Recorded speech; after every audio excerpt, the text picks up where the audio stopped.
पिछली वीडियो में हम लोगों ने बात कर ली थी एटॉमिक फेज और मॉलिक्यूलर फेज तक। उसके बाद मैंने आपको कुछ मीथेन गैस के बारे में दो तीन अच्छी बातें भी बताई। उससे आगे अपन बात कर रहे हैं कि अब ओरिजिन ऑफ मोनोमर कैसे हुआ। ये जितनी बातें कर रहे हैं अपन पृथ्वी पर जीवन की उत्पत्ति या पहली बार सेल कैसे बनी उसके बारे में बात कर रहे हैं। तो पहली बार एटॉमिक फेज, फिर उसके बाद मॉलिक्यूलर फेज, वो मैंने आपको पहले वाले वीडियो में बता दिया है। अब अपन बात कर रहे हैं ओरिजिन ऑफ मोनोमर के बारे में। तो मोनोमर के ओरिजिन के बारे में अपन बात कर रहे हैं। तो ये तीसरा पॉइंट था अपना, ओरिजिन ऑफ मोनोमर, एक लकों का निर्माण।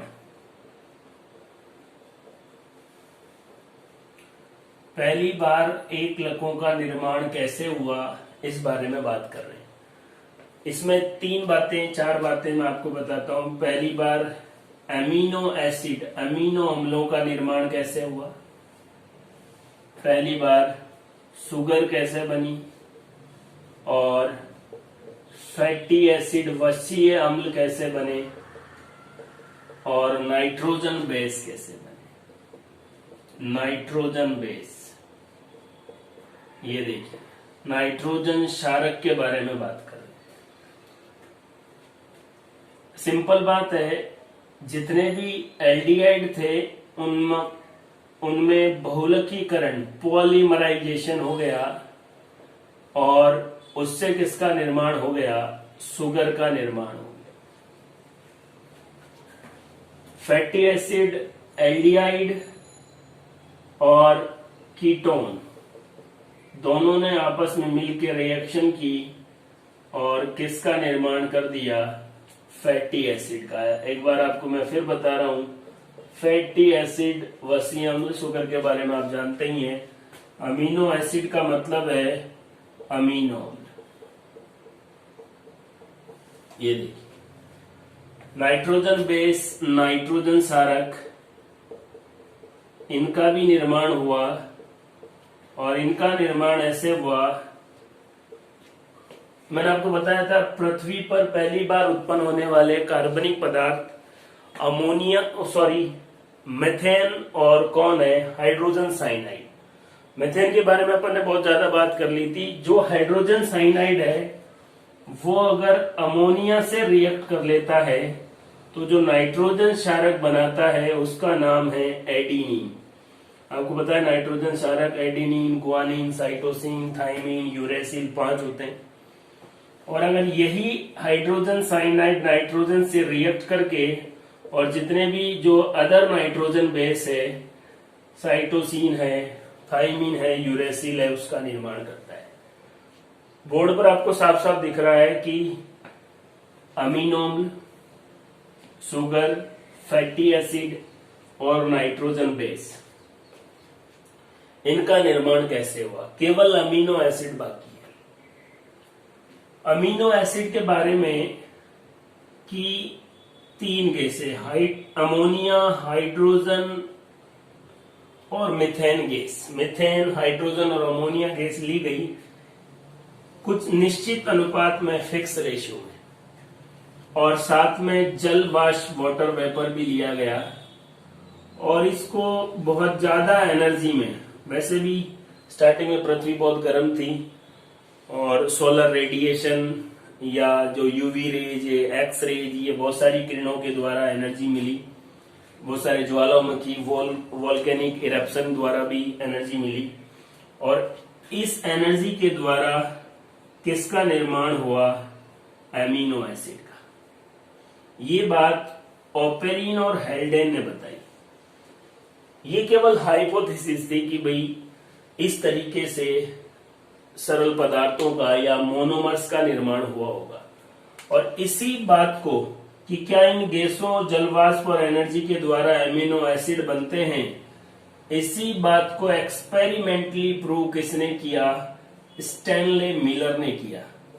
1953 में स्टैनले मिलर ने देखा कि यार ओपेरिन और हेल्डेन ये बातें कर रहे हैं, क्या ये ठीक है क्या। तो उन्होंने एक्सपेरिमेंट द्वारा भी ये प्रूव कर दिया था कि ये तीनों गैस जलवाष्प और अगर बहुत ज्यादा मात्रा में हीट दी जाए तो अमीनो एसिड का निर्माण हो रहा था। तो इससे और ओपेरिन और हेल्डेन के सिद्धांत को मजबूती मिली। तो ये आप यूं भी कह सकते हैं कि रासायनिक उत्पत्ति का सिद्धांत दिया किसने, ओपेरिन और हेल्डेन ने, और इसको प्रायोगिक रूप से सत्यापन या एक्सपेरिमेंटली प्रूव किसने किया, स्टेनले मिलर ने किया। ये अपन बात कर रहे थे, इस प्रकार से एकलकों का निर्माण हुआ। अब अपन बात करेंगे पॉलीमर्स या मैक्रोमोलिक्यूल या बहुलकों का निर्माण कैसे हुआ। इन्हीं एकलकों से आगे चलकर बहुलकों का निर्माण हुआ। बहुलकों में क्या क्या रहा वो भी बात करते हैं। तो ओरिजिन ऑफ मोनोमर हो गया था। अब ओरिजिन ऑफ पॉलीमर या मैक्रोमोलिक्यूल फॉर्मेशन, जो मैंने आपको फोर्थ पॉइंट बताया था, या origin of polymer. Evolutionary study जब आप पढ़ेंगे तो उसमें आपको 3 बातें याद रखनी है। पॉलीमर्स बहुत सारे बने, लेकिन आपको एक तो याद रखना है प्रोटीनोइड, दूसरा याद रखना है कोजरवेट्स, और तीसरा याद रखना है माइक्रोस्फीयर। ये देखिए 3 पॉलीमर बने, प्रोटीनोइड, कोजरवेट्स, माइक्रोस्फीयर। इसके बारे में मैं आपको बताता हूं। प्रोटीनोइड नाम से ही पता लग रहा है, इसमें केवल और केवल प्रोटीन पाए जाते हैं। और आपको भी पता है जीवन बनने के लिए, कोशिका बनने के लिए कम से कम कार्बोहाइड्रेट, लिपिड, प्रोटीन तीनों होना जरूरी है।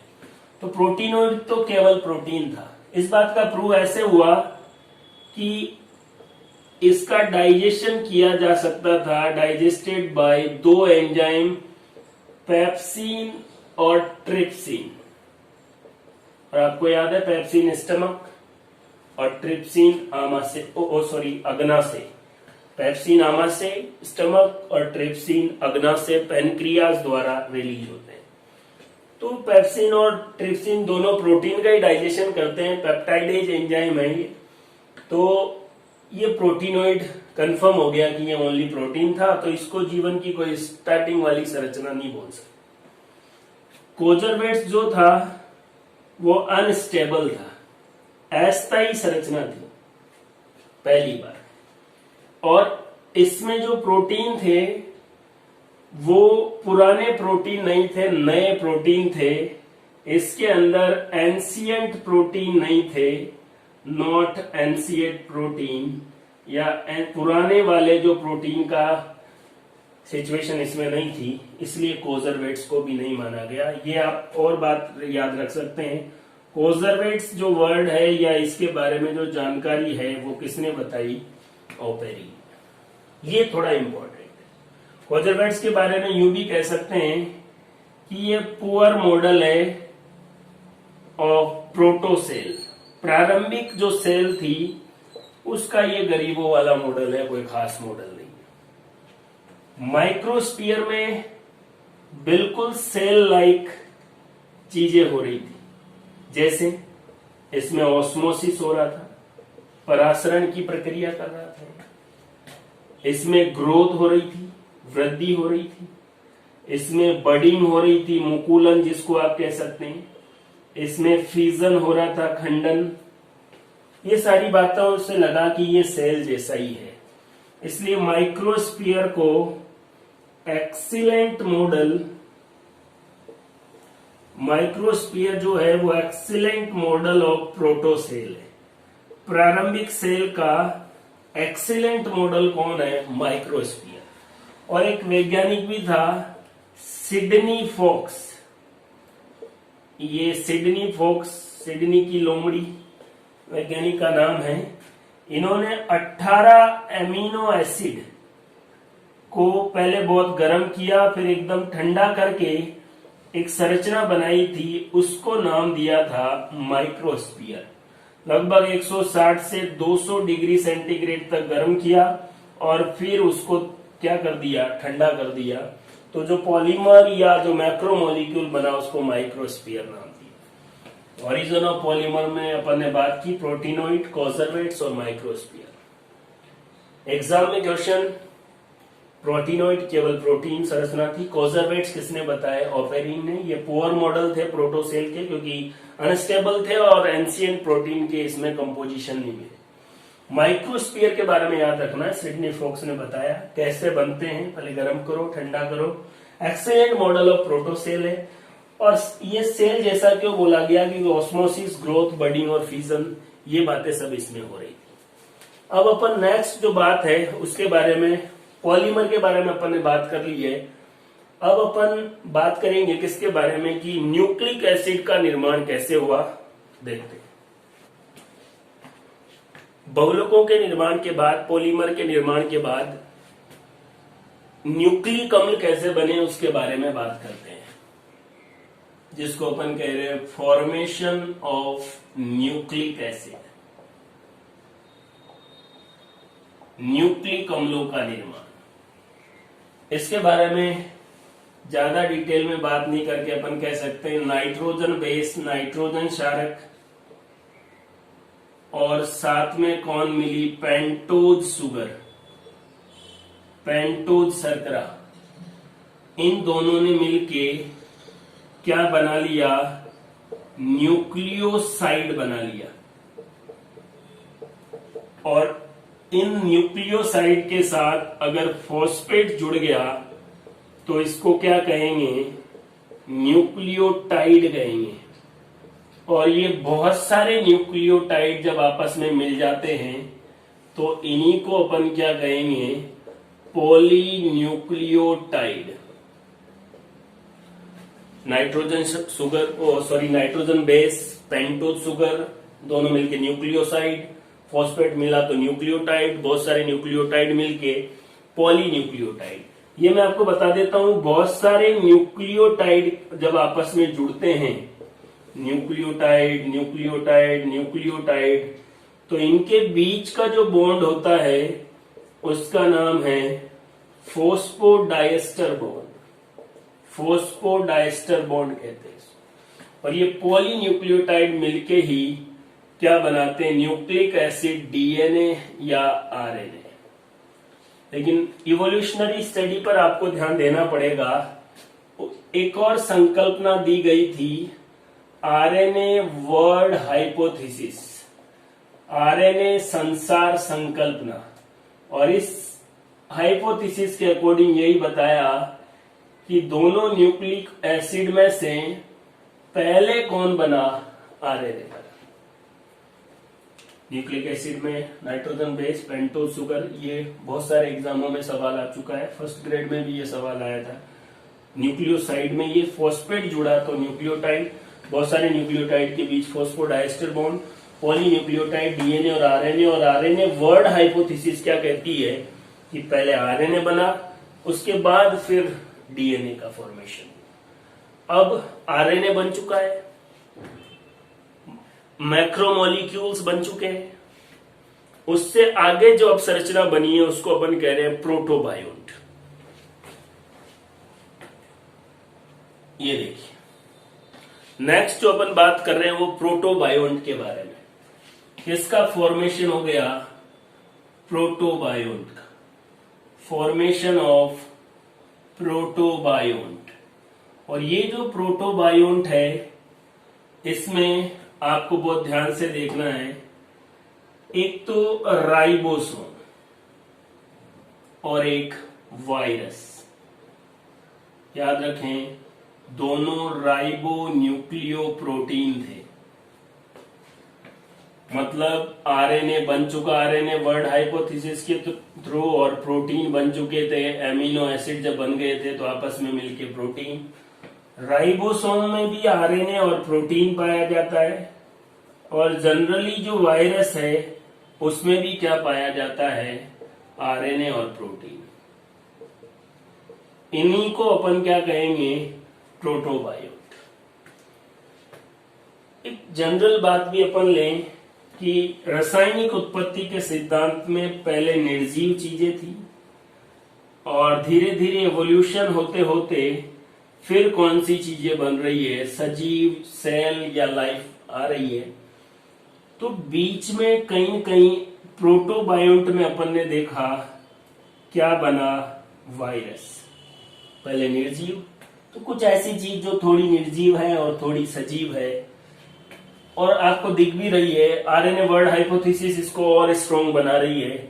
इसलिए वायरस को अपन क्या कहते हैं, सजीव और निर्जीव के बीच की कनेक्टिव लिंक कहते हैं।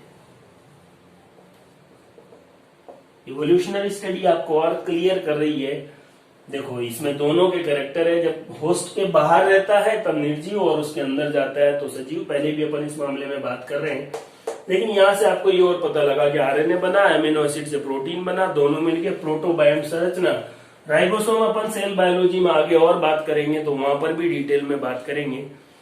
प्रोटोबायोंट बन चुके और इन प्रोटोबायोंट से ही फिर धीरे धीरे स्टार्टिंग में कौन सी सेल का विकास हुआ, प्रोकैरियोटिक सेल का विकास।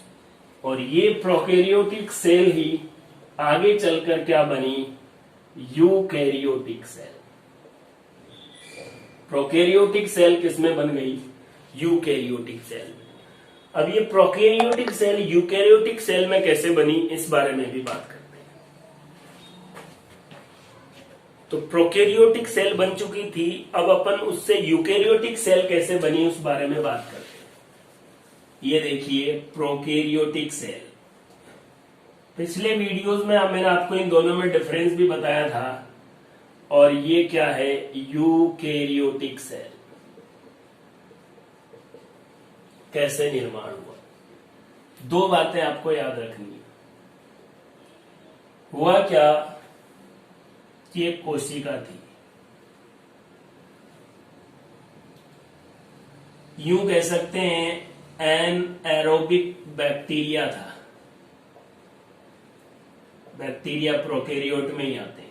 अवायवीय श्वसन करने वाला बैक्टीरिया था। यूं भी कह सकते हैं ये प्रीडेटर था, भक्षी था, परभक्षी था।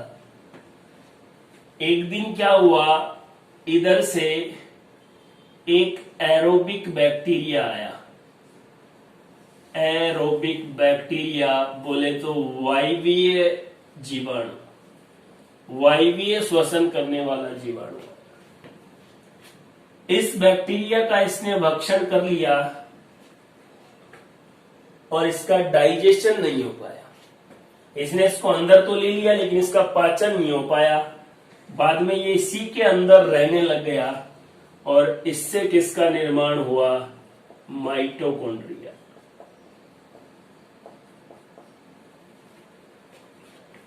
एक दिन एक और बात हुई, एक दूसरा बैक्टीरिया जिसका नाम है साइनोबैक्टीरिया। साइनोबैक्टीरिया वही ऐसे ही प्रीडेटर या एनारोबिक बैक्टीरिया, वायवीय श्वसन करने वाले बैक्टीरिया के अंदर गया, लेकिन उसका डाइजेशन नहीं हो पाया तो यही वहीं रहने लग गया और इससे फिर किसका निर्माण हुआ, क्लोरोप्लास्ट। ये जो थ्योरी है, इस थ्योरी को अपन कहेंगे सिम्बायोटिक थ्योरी। और ये थ्योरी लिन मार्ग्यूलस ने दी थी और इन्होंने बताया कि माइटोकॉन्ड्रिया और क्लोरोप्लास्ट कैसे बने। एरोबिक बैक्टीरिया गया तो माइटोकॉन्ड्रिया और साइनोबैक्टीरिया गया तो कौन, फिर क्लोरोप्लास्ट। तो आपको पता है प्रोकैरियोट में ना माइटोकॉन्ड्रिया होता है ना क्लोरोप्लास्ट होता है। तो जब प्रोकैरियोटिक सेल में ऐसा हो गया तो वो कैसे हो गई, यूकैरियोट। एक और बात, प्रोकैरियोटिक जो सेल थी उसकी सेल मेम्ब्रेन में, उसकी कोशिका झिल्ली में एक प्रक्रिया हुई जिसको कहते हैं अंतर्वलन, इनवेजिनेशन। इनवेजिनेशन, और इस इनवेजिनेशन से ही बाकी सारे सेल ऑर्गेनेली बने। अंदर की तरफ फोल्डिंग हो गई ऐसे,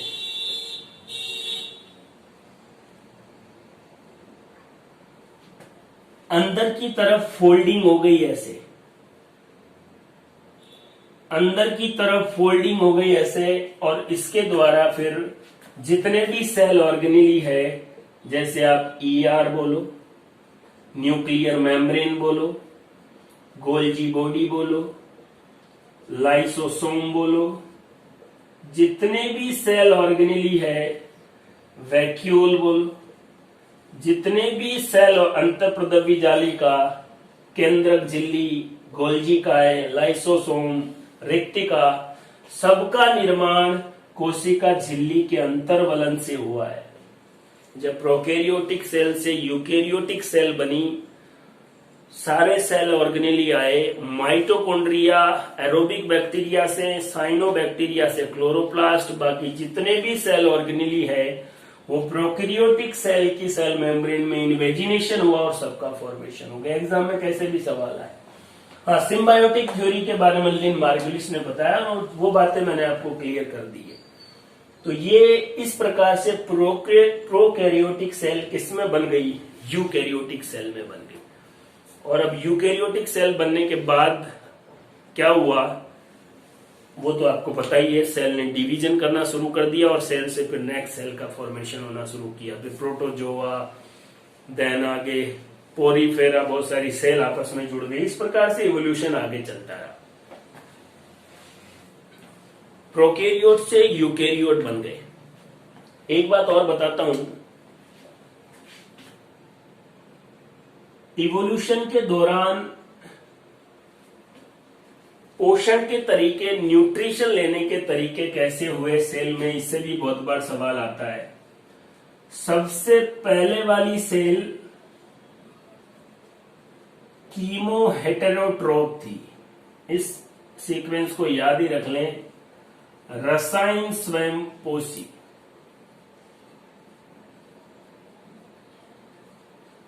ये देखिए, क्योंकि इन्होंने खाना हॉट डाइल्यूट सोप से लिया, वहां पर बहुत सारे कार्बनिक पदार्थ थे। उसके बाद नेक्स्ट पोषण का तरीका कीमो ऑटोट्रोप हो गया, रसायन स्वयं पोषी, और सॉरी यहां पर रसायन विषम पोषी, और ये क्या हो गया? रसायन स्वयं पोषी। और इसके बाद तीसरा तरीका था वो एनएरोबिक फोटोसिंथेसिस। इसमें क्या हुआ? CO2 तो थी, लेकिन जल का उपयोग नहीं करके हाइड्रोजन सल्फाइड का उपयोग किया गया। और यहां पर बाद में ऑक्सीजन गैस नहीं बनी, बस एनर्जी तो बनती है, या इससे सूर्य का प्रकाश और वो सब खाना, भोजन वगैरह, ग्लूकोज तो बनता है, लेकिन ऑक्सीजन बाहर नहीं निकली। जब एरोबिक फोटोसिंथेसिस हुआ और पहली बार हाइड्रोजन दाता के रूप में, हाइड्रोजन डोनर के रूप में जल का उपयोग किया जाने लगा, तब जाके वातावरण में वापस कौन सी गैस आना शुरू हो गई? ऑक्सीजन। और इसी घटना को ऑक्सीजन रिवॉल्यूशन कहते हैं। Oxygen revolution.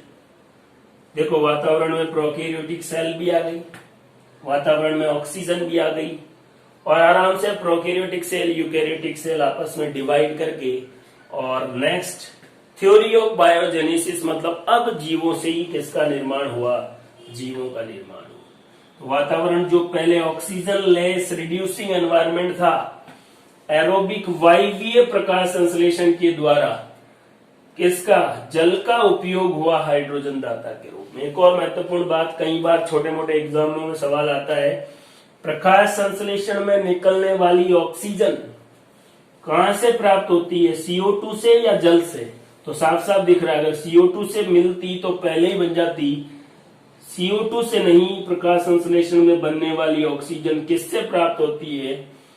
जल के प्रकाशिक अपघटन से, जल के फोटोलाइसिस से, वाटर के फोटोलाइसिस से क्या प्राप्त होती है? ऑक्सीजन। और जैसे एनवायरमेंट में ऑक्सीजन बनी, इसको क्या कहेंगे? ऑक्सीजन रिवॉल्यूशन कहे। तो इस प्रकार से सेल का ओरिजिन हुआ। सारे स्टेप मैंने आपको बता दिए। एक एक वीडियो में आपको पूरी डिटेल में बातें बताई। आपको लगे कि सारी चीजें ऐसे कंपाइल रूप में चाहिए तो 5 मिनट में आपको एक बार फिर से बताता हूं। सबसे पहले क्या हुआ, एटॉमिक फेज परमाणुविक अवस्था आई। उसके बाद क्या बने, अमोनिया और जल बना, मेथेन और कौन सी गैस बनी, हाइड्रोजन साइनाइड। हाइड्रोजन साइनाइड और मेथेन पृथ्वी पर उत्पन्न होने वाले पहले या प्रथम कार्बनिक पदार्थ थे। और ये दोनों कौन से पदार्थ थे, प्रथम अकार्बनिक इनऑर्गेनिक सब्सटेंस थे। इनके बाद किसका निर्माण हो गया, एकलक इकाइयों का। और इसके बाद किसका निर्माण हो गया, बहुलक इकाइयों का। बहुलक इकाइयों में मैंने आपको बताया था प्रोटीनोइड, कोजरवेट्स और माइक्रोस्फीयर। प्रोटोसेल का एक्सीलेंट मॉडल जो है वो कौन था, माइक्रोस्फीयर। और जब पॉलीमर बन गए और उधर से किसका निर्माण हो गया, न्यूक्लिक एसिड का, तो इन पॉलीमर में से प्रोटीन उनके साथ मिल गया और किसका निर्माण कर दिया, प्रोटोबायोन्ट का। वायरस, राइबोसोम, जिनको अपन यूं भी कह सकते हैं राइबो न्यूक्लियोप्रोटीन। और धीरे धीरे इन्हीं से ही किसका निर्माण हुआ, प्रोकैरियोटिक सेल का। और आपको मैंने बताया प्रोकैरियोटिक सेल में क्या हुआ, माइटोकॉन्ड्रिया और क्लोरोप्लास्ट तो सिम्बायोटिक थ्योरी के थ्रू बने। और सेल मेम्ब्रेन के इन्वेजिनेशन से किसका निर्माण हुआ, यूकैरियोटिक सेल का निर्माण हुआ, यूकैरियोटिक सेल। और मोड ऑफ न्यूट्रिशन, पोषण के मोड या तरीकों के बारे में बात करें तो सबसे पहले रसायन विषमपोषी, फिर रसायन स्वयंपोषी, फिर अवायवीय प्रकाश संश्लेषण और लास्ट में वायवीय प्रकाश संश्लेषण हुआ। और वायवीय प्रकाश संश्लेषण में CO2, 12 जल के अणु और ग्लूकोज और साथ में 6O2, 6H2O। और इसी के द्वारा वातावरण में ऑक्सीजन आई और ऑक्सीजन रिवॉल्यूशन हुआ। और ऑक्सीजन रिवॉल्यूशन के बाद में कौन सा थ्योरी, फिर जीवों से ही किसका निर्माण होना शुरू हो गया, जीवों से, जिसको जीवात जीवोत्पत्ति का सिद्धांत कहते हैं। इस प्रकार से मैंने आपको सेल के ओरिजिन के बारे में बताया। उससे रिलेटेड जितनी भी बातें थी एग्जाम से रिलेटेड वो भी मैंने आपको बता दी है। और यूकैरियोटिक सेल और प्रोकैरियोटिक सेल, इसके डिफरेंस को भी मैंने आपको क्लियर किया है। तो ये पूरी समरी है एक तरीके से। सारे वीडियो में अपन ने क्या पढ़ा है, बस उसी को अपन ने डिटेल जाके देखा।